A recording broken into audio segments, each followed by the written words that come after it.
மனைவியே கண்ணியமா வச்சுக்க தெரியல, மகளை வாழ வைக்க தெரியல, அதே சமயத்துல குழந்தைகளை கூட கண்ணியமா வளர்க்கல, குறிப்பா மகன்களை இப்படி வச்சு வச்சிருக்காரு. பொதுமக்கள் மத்தியில் இந்த கட்ட பஞ்சாயத்து, ரியல் எஸ்டேட் எல்லாம் பண்ணிட்டு உட்காந்துருக்கான். இவர் கட்ட பஞ்சாயத்து எல்லாம் பண்ணிட்டு தெரியாருங்களா அண்ணன் சொல்றாரு. அவன் மகன்கள் 2 பேரு, ஒன்னு முகமது அலி, இன்னொருத்தர் அப்துல் ரஹ்மான். இப்போ இந்த கஞ்சா வழக்குல மாட்டோம்னா அப்துல் ரஹ்மான். எது எப்படியோ ஆக மொத்தத்துல நீ ஒரு நல்ல தலைவன்லாம் இல்ல, ஒரு நல்ல மனுஷனே இல்லங்கிறத இன்னைக்குதான் நான் தெரிஞ்சுக்கிட்டேன். கஞ்சா வழக்குல ஓம் பையன் கைதாகி ஓ முகத்தரே கிழிச்சிட்டான். நீ தான் வந்துட்டு எல்லா பிரச்சனையும் கூப்பிட்டியாமே அண்ணன். மீடியாவை இஷ்யூ பண்ணி விட்டான். அவன் இஷ்யூ பண்ணி விட்டு நீ தான் கூட்டியாமே எல்லாம் வாங்க வாங்க வாங்க பேட்டி இருங்க. ஆக்சுவலி எனக்கு தெரிஞ்சு இவர் விளம்பரத்திற்காக கூட இப்படி ஒன்றை செய்து கொண்டு திமுகவின் மீது பழிய போட்டு அதன் ஒரு பகுதியாக தான் என்னுடைய மகனை டார்கெட் பண்ணி ஒரு கஞ்சா குற்றவாளியாக மாற்றி திமுகவில இருந்து என் மீது இப்படி ஒரு பழி சுமத்துகிறார்கள் அப்படின்னு அந்த மீடியால வரணும் இல்லையா, அதற்கு கூட நீங்க இப்படி செஞ்சிருக்கலாம். அப்படிதான் நான் நினைச்சேன்.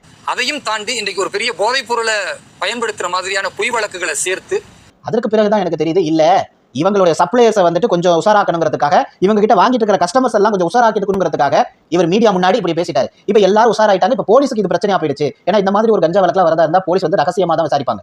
யார் இவங்க, இவன் பின்னாடி யார் இருக்கா, இவன் வாங்கியிருக்கானா வித்து இருக்கானா, இவன் பின்னாடி எத்தனை பேர்லாம் இருக்காங்க, எவ்வளவு பேருக்கு சப்ளை பண்றான், எவ்வளவு கிலோ விற்கிறான், அவனுக்கு எங்கேருந்து வருது, இப்படி அந்த ரூட்டை வந்துட்டு முடிஞ்ச அளவுக்கு போய் பிடிப்பாங்க போலீஸ். ஸோ இந்த மாதிரி போதைப் பொருள் விஷயத்துல சீக்கிரட்டா தான் வந்துட்டு காய நகர்த்துவாங்க. ஆனா அதை போட்டு சுக்கு நூற உடச்சு எல்லாரும் முன்னாடி மீடியா முன்னாடி தெரிவிச்சு அத்தனை கஸ்டமருமே உஷாராக வச்சுட்டாரு அண்ணன் வேலூர் இப்ராஹிம் அப்படின்னு குற்றச்சாட்டை எடுத்து வைக்கிறார். ஆனா எனக்கு ஒரு விஷயங்க, நீ ஊருக்கு உபதேசம் பண்ற உன் மக்களை முதல் கண்ணியமா பாரு.